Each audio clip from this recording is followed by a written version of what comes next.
Salam Pramuka. Jumpa lagi dengan channel saya, channel Pramuka. Dan bagi kakak, adik, dan semua pemirsa yang belum subscribe, silahkan subscribe dulu supaya nanti mendapatkan video-video yang baru dari channel ini. Baik kakak-kakak dan adik-adik semua, kita akan memperlihatkan kakak-kakak kita yang sedang bekerja keras untuk mempersiapkan adik-adik kita yang akan dilantik menjadi Pramuka Garuda. Dari seleksi, administrasi, dan juga kelengkapan-kelengkapan yang dibutuhkan untuk pelantikan Garuda. Nah, adik-adik, sebetulnya Pramuka Garuda itu apa? Pramuka Garuda ialah tingkatan tertinggi dalam setiap golongan pramuka, siaga, penggalang, penegak, dan pandega. Jadi setiap golongan itu ada Pramuka Garudanya. Jadi Pramuka Garuda yang dari siaga, Pramuka Garuda yang dari penggalang, Pramuka Garuda yang dari penegak, dan Pramuka Garuda yang dari pandega. Nah, Pramuka Garuda diatur dalam Keputusan Kuartir Nasional Gerakan Pramuka nomor 038 tahun 2017 tentang petunjuk penyelenggaraan Pramuka Garuda. Adik-adik, adalah suatu kebanggaan bila kita sudah menjadi Pramuka Garuda. Secara fisik penampilan seragam kita sudah berbeda dengan pramuka biasa. Karena ada beberapa tambahan, terutama yang disebut dengan tanda kecakapan khusus. Tanda bahwa seseorang itu memang cakap dalam hal tertentu, terampil dalam mengerjakan sesuatu, sehingga diberi tanda kecakapan. Salah satu syarat untuk mencapai Pramuka Garuda adalah menguasai kecakapan-kecakapan itu. Memang tingkatan penegak, pandega, penggalang, atau siaga berbeda-beda karena memang kemampuannya berbeda-beda.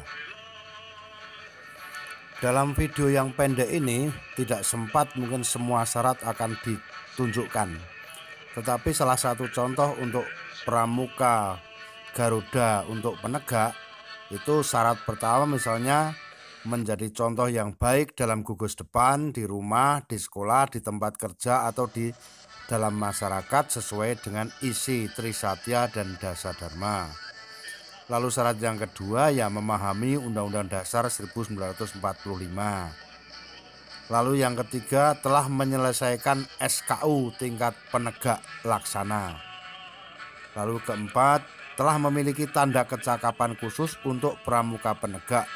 Sedikit-dikitnya 10 macam dari 3 bidang tanda kecakapan khusus, sedikitnya 1 macam TKK tingkat utama dan 3 macam TKK tingkat madya.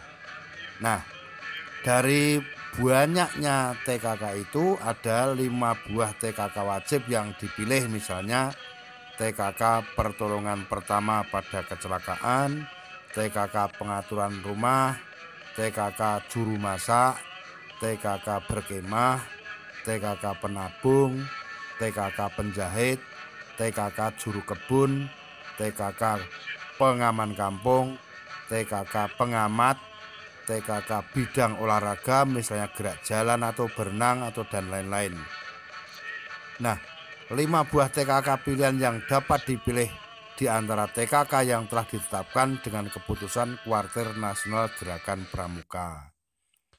Ada syarat lain, sedikit-dikitnya sudah 3 kali mengikuti pertemuan-pertemuan pramuka untuk golongan penegak di tingkat ranting, cabang, atau daerah, atau nasional, atau internasional.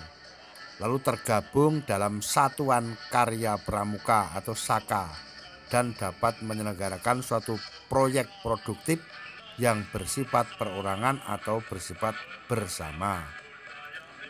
Lalu yang berikutnya dapat membuktikan dirinya sebagai penabung yang rajin dan teratur. Kemudian dapat menunjukkan kecakapannya di depan umum dalam bidang seni, misalnya seni apa. Lalu dapat menjalankan dan memimpin salah satu cabang olahraga yang dipilih dari cabang olahraga atletik atau renang atau senam silahkan.